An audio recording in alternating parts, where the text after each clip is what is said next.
Ata që vendosin të blinë makinat e firma Auto Europa me qendër në Xhavzotaj të Durrësit, mund të bien viktima të mashtrimit me aksesorë dhe pajisje false të makinave, sepse pronari i saj Indrit Bardho ua modifikon sikur janë pjesë e katalogut të markës dhe fabrikave. Të vërteton një rast konkret i denoncuar në pamfleti sipas të cilit një qytetar ka konstatuar pajisje jo origjinale dhe pas siguri e pa garanci në makinën që ka bler tek firma Auto Europa, e cila shet makina të tilla në të gjithë vendin. Ja skema mashtruese e përdorur në rastin e denoncuar. Në muajin qershor 2023, sipas pretendimeve të një subjekti privat, kompania Auto Europa shiti një automjet Volkswagen ID6 me vlerë 41.000 euro, të prezantuar si të pajisur me kamera 360 gradë origjinale të markës dhe fabrikës së prodhimit. Por ajo çfarë Blersi konstatoi pas përdorimit të makinës ishte shumë alarmante, ose më qartë ishte mashtrim, sepse makina ende brenda fatit të garancisë, edhe vetëm me 30.000 kilometra, shfaqi defekte të rënda në sistemin elektrik dhe pajisjen multimediale. Verifikimet paraprake nga ekspertët krijuan këto dyshime të forta dhe të arsyeshme.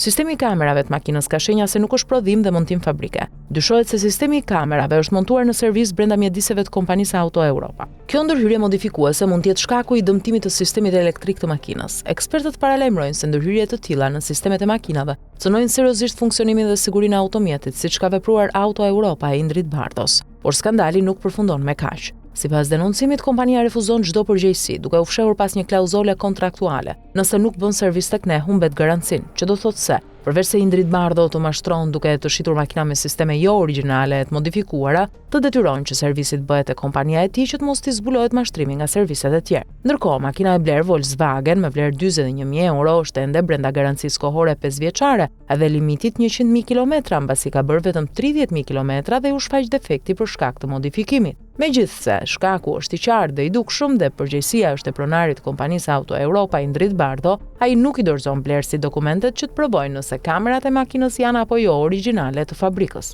Prej tij përdoret justifikimi se kompania operon me praktik ekskluziviteti për këto modele nga tregu kinez, dhe në emër të tyre bën reklam, por pyetjet që bëhen janë të qarta. Apo shiten makina me pajisje të modifikuara si gjoja origjinale, apo shmanget përgjegjësia kontraktuale ndaj klientëve që kanë blerë dhe do të mendojnë të blejnë makinat e kompania e tij Auto Europa, me qendër në Xhavzotaj dhe qytete të tjerë. Deri tani nuk ka një reagim zyrtar nga kompania, sepse është konstatuar se ai ka zyra fiktive të financës, teknike dhe të shitjes. Prandaj nuk pranon të jap asnjë dokumentacion për të vërtetuar origjinalitetin e kamerave të makinës.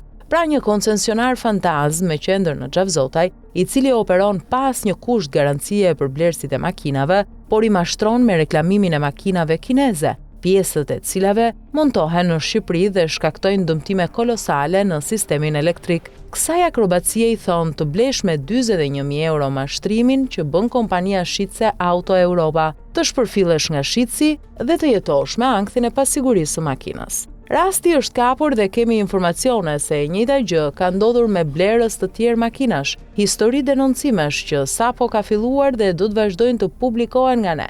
Madje edhe abuzime në dogana e tatime që bën kompania Auto Europa me qendër në Xhavzotaj.